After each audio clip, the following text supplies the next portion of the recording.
लखनऊ में construction blindness project और सीतापुर आंख अस्पताल ने एसआरओआई अध्ययन साझा किया। इसमें पाया गया कि हर 88 रुपये निवेश पर समाज को 642 रुपये का लाभ मिला। ग्रामीण क्षेत्रों में आशा कार्यकर्ताओं ने 97% नेत्र समस्याओं का समाधान किया। 55,136 मरीजों का स्थानीय उपचार हुआ और 36,614 को रेफर किया गया। 41% मरीज जल्दी काम पर लौटे, जिससे परिवार की आय सुरक्षित रही।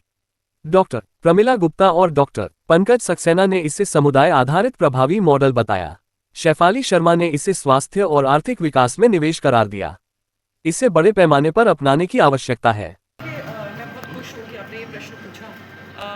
हम लोग जब भी देखते हैं सब सुविधाओं का, हम हमेशा अस्पताल के बारे में सोचते हैं सीधा, लेकिन जो ज़रूरत है वो है ज़मीनी स्तर पर, है ना। तो हम लोग इसलिए आशाओं के साथ काम करते हैं और बहुत एडवांस टेक्नोलॉजी भी हम लोग यूज़ करते हैं। अगर अब आप लोग बात करें, पता नहीं कितनों ने आप में से यहाँ पे मेडिकल किट देखी है, अगर आप वो देखेंगे तो उनके पास लेटेस्ट इक्विपमेंट्स हैं ये डिटेक्ट करने के लिए कि आखिर आँख में दिक्कत क्या है।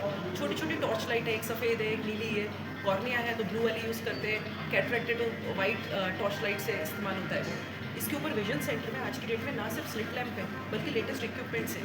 हम लोग इतना ज़्यादा आगे बढ़ चुके हैं कि जो विजन सेंटर होते हैं, अगर उनको लगता है कि किसी केस में एडवांस केयर की ज़रूरत है तो वो तुरंत टेक्नोलॉजी के थ्रू रिमोटली डॉक्टर से कनेक्ट करते हैं किसी भी टर्शरी हॉस्पिटल में, ठीक है ना। तो डॉक्टर्स उनको रियल टाइम सॉल्यूशन बताते हैं कि अच्छा पेशेंट की इमेज में ये आया है, आँख ऐसी दिखती है, इसको ये प्रॉब्लम है, इसको इस तरह का मेडिकेशन देना चाहिए या इसको फर्दर अस्पताल भेजना चाहिए।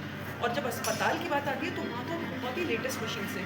थैंकफुली आज की डेट में इंडिया में हमारे पास बहुत सारे ऑप्शंस हैं इन सब कंपनीज़ के, जो कि इस तरह की लेटेस्ट मशीन्स, लेटेस्ट जो सुविधाएं होती हैं, सर्जरी हो, डिटेक्शन हो, डायग्नोसिस हो, उन सब में बिल्कुल एक्यूरेट डायग्नोसिस प्रोवाइड करती है। तो ये केवल हॉस्पिटल लेवल पे नहीं है, ये शुरुआत हम लोग ज़मीनी स्तर पे भी कर चुके हैं और विजन सेंटर को भी हम लोग कवर कर रहे हैं। उत्तर प्रदेश में जब भी आँख की कभी कोई दिक्कत होती है तो लोगों के दिमाग में सीतापुर आता है, क्योंकि सीतापुर में सबसे अच्छा इलाज होता है, ऐसा लोग मानते हैं। कई सेलिब्रिटी भी वहाँ पर अपना इलाज करा सके हैं। अब लेकिन वो तकनीक, वो चीज़ नहीं रह गई वहाँ पर। क्या वो तकनीक वो सीतापुर में फिर से आ सकती है जो आज के युग में चल रही है? देखिए, ये थोड़ा सा इसमें मतलब मेरा ओपिनियन डिफरेंट है। सीतापुर अपने आप में एक लेगेसी है ना। वो एक ब्रांड नेम है। जब इंडिया में कुछ नहीं था तो पूरे भारत के लोग सीतापुर जाते थे आँखों का उपचार कराने के लिए। आज भी वो ब्रांड खड़ा हुआ है, ओके। आप माने या ना माने, यूपी में, बिहार में, इवन नेपाल से भी लोग आते हैं सीतापुर में आँखों की जाँच कराने के लिए। सीतापुर अकेला नहीं है, उसके साथ बहुत सारे स्टेक होल्डर्स हैं, बहुत सारे INGOs हैं, बहुत सारे NGOs हैं, बहुत सारे बाकी के आँख अस्पताल हैं जो उनको सपोर्ट करते हैं। अरविंद एक उनमें से वन ऑफ द बेस्ट जो कंसल्ट किया जाता है। रही बात डिवाइसेस की, तो ये बिल्कुल एक बहुत बड़ा मिथ है कि उनके पास डिवाइसेस या टेक्नोलॉजी नहीं है। उनके पास आज की डेट में लेबोरेटरी से लेके लेटेस्ट इक्विपमेंट्स हैं। मेरे को नहीं पता आप में से कितने लोग वहाँ पर गए हैं, लेकिन अगर आप OPD देखेंगे उनका, they are all capable with the latest equipments that they have for the surgery.